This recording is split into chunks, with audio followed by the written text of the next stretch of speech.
வணக்கம், வணக்கம் அருந்தமிழ் உறவுகளே! எப்படி இருக்கீங்க? இன்னைக்கு வந்து ப்ரமோ 2 வெளியாகி இருக்கிறது. ப்ரமோ 2ல பார்வதிக்கு வந்து அதிக ஹேட்டர்ஸ் இருக்காங்க.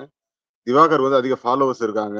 யாருக்கு அதிகமான ஃபாலோவர்ஸ், யாருக்கு அதிகமான ஹேட்டர்ஸாங்க அப்படிங்கிற கேள்விக்கு பதில் சொல்லும்போது, இப்படி சொல்லியிருக்காங்க. அதுக்கான காரணங்கள் என்ன அப்படிங்கிறத பத்தி தான் ப்ரமோ 2ல வந்திருக்கு. அத பத்தி தான் பார்க்க போறோம். குறிப்பா வந்து சில இடங்கள்ல வந்து பார்வதி தன்னை அனலைஸ் பண்ணிக்கிறாங்க அப்படிங்கிறது தான். அதுவும் எஃப்ஜே ஒரு வார்த்தை சொன்னான் பாருங்க. திவாகர் வந்து இனிமே பார்வதியோட இருந்தா, அவனுக்கு ஹேட்டர்ஸ் தான் அதிகரிக்கும். ஃபாலோவர்ஸ் குறைஞ்சிருவாங்க அப்படின்லாம் வார்னிங்லாம் குடுத்துருக்காப்புல. நான் அந்த வார்த்தைய நேத்து நைட்டே கூட நம்ம எல்லாரும் சொன்னோம்னு நெனைக்கிறேன். இப்படி ஏகப்பட்ட விஷயங்கள் ஓடிட்டு இருக்கு. ப்ரமோ 2 வந்து எல்லாருமே அதாவது நீங்க பார்வதிய சொன்னவங்க ஒரு 70% ஒரு 30% கம்ருதீன சொன்னாங்க. கம்ருதீனுக்கும் ஹேட்டர்ஸ் அதிகமாவாங்க. அப்படின்னு சொன்னாங்க. அதுக்கு என்ன காரணம் அப்படின்னா, ஹேட்டர்ஸ்க்கு காரணம் என்ன, கம்ருதீன் வந்து பேச தெரியாம பேசிட்டு இருக்காப்ல. அவன் இருக்கிறவனெல்லாம் லூசு, பைத்தியம், மென்டல் அப்படின்னா, கண்டிப்பா ஹேட்டர்ஸ் அதிகமாக தான் செய்வாங்க அப்படிங்கிறது எல்லாருடைய கணிப்பும். கம்ருதீன வந்து இவங்க சொன்னாங்க. அவங்க பேர் என்ன? அப்சரா. "என்னம்மா சொல்ற நீ? உனக்கும் தானம்மா ஹேட்டர்ஸ் அதிகமா இருக்காங்க." அப்படிங்கிற மாரி தான் இருந்துச்சு. பட் என்ன பொறுத்தவரைக்கும் கம்ருதீன் வந்து இன்னும் கொஞ்சம் தன்னை திருத்திக்கணும் அப்படிங்கிறது தான். அதுவும் திவாகருக்கு வந்து முகமெல்லாம் பூரிப்பு. நமக்கு ஃபாலோவர்ஸ் அதிகமா, பரவாயில்லையே சூப்பர். நம்ம தான்டா டைட்டில் வின்னர் அப்படின்னு ஒரு கணக்கு போட்டிருப்பாருன்னு நெனைக்கிறேன். இப்ப பார்வதிக்கு வந்து தன்னுடைய அசம்ப்ஷன்ல முதல் வாரத்துல நமக்கு என்னெல்லாம் இதா இருக்கு அப்படின்னா, நெகட்டிவிட்டி தான் அதிகமா பரவியிருக்கு. இப்ப திவாகர விட நமக்கு நெகட்டிவிட்டி அதிகமா பரவுதுன்னா, நம்ம வேலைக்கு ஆக மாட்டோம் அப்படின்னு சொல்லி ஒரு முடிவுக்கு வந்திருப்பாருன்னு நெனைக்கிறேன். இதுல என்ன பிரமாதம் அப்படின்னா, கம்ருதீன் யோசிச்சிருப்பாரு. ஐய்யயோ! இவங்களுக்கு வர்ற அளவுக்கு அவங்க பேர் என்ன பார்வதிக்கு வர்ற அளவுக்கு நமக்கும் ஹேட்டர்ஸ் அதிகமா? வச்சான்டா அப்பு நமக்கு அப்படின்னு நெனைச்சுட்டு இருப்பாரு. பட் அதுதான் அது அது நீங்க வேற ஒண்ணுமே பண்ண முடியாதுங்க. அதாவது நீங்க வீட்ல நல்லவங்களா, கெட்டவங்களா அப்படிங்கிறத விட, நீங்க ஒருத்தரோட பிரச்சனைக்கு வந்து எப்படி ரியாக்ட் பண்றீங்க அப்படிங்கிறத பொறுத்து தான். நான் கம்ருதீன் அடிக்கடி அதான் சொல்லுவேன். அதாவது நீங்க ஒரு விஷயத்த பண்றீங்க. அது எப்படி உங்கள பாதிக்குங்கிறதெல்லாம் அனலைஸ் பண்ணி தான் நீங்க பேசணுங்க. அதுவே தெரியல. அவர் பாட்டு இஷ்டத்துக்கு பேசுறாரு. "நீ லூசாடா, மென்டலாடான்னா" கண்டிப்பா அது பிரச்சனைகளுக்கு உள்ளாக தான் செய்யும்.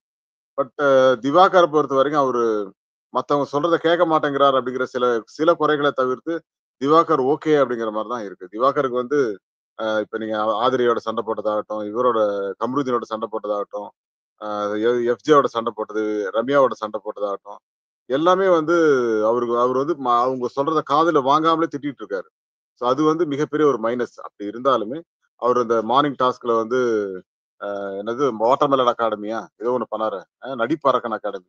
நடிப்பரக்கன் அகாடமி வந்து அவருக்கு பயங்கரமா கை குடுத்தது. அதாவது மக்கள் அவர் வெறுத்துட்டு இருக்கிற மக்கள் கூட அவர் வந்து லைக் பண்ற மாதிரியான ஒரு சிச்சுவேஷன் அமைஞ்சது இல்லையா?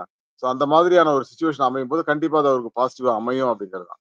அதனால வந்து நடிப்பு அரக்கனுக்கு மிகப்பெரிய ஒரு எதிர்காலம் இருக்கிறது அப்படிங்கிறது கண்கூடா தெரியுது.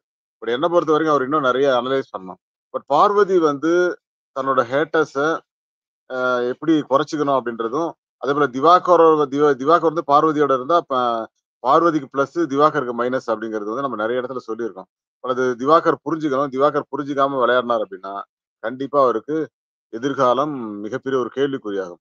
அதாவது ஒரு வெற்றியாளர் வந்து தோல்வியை நோக்கி நகரணும் அப்படின்னா, பார்வதியோட பழகுனாலே போதுங்கிற மாரி தான் இப்போ எல்லாருமே சொல்லியிருக்காங்க. நான் நேத்து கூட சொன்னேன் நான் இத. அதாவது பார்வதியோடயே அவர் பழகிட்டு இருந்தாருன்னா, அடுத்த வாரம் பாருங்க அவருக்கு ரோஸ்ட் கிடைக்கும் அப்படின்னு.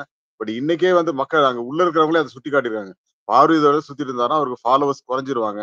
அப்படிங்கிறது எஃப்ஜே வந்து ரொம்ப அழகா சொல்லியிருக்காரு. அதுதான். அது ப்ரமோ 2 பார்க்கும்போது தெரியுது. இந்த இடத்துல வந்து திவாகர் வந்து அத புரிஞ்சுட்டு பண்ணணும். பட் பார்வதிய பொறுத்தவரைக்கும் அவங்க எல்லா இடங்கள்லயும் எல்லாத்துலயும் மூக்க நுழைக்கிறாங்க. பட் அத ஸ்டாப் பண்ணணும் அப்படிங்கிறது தான்.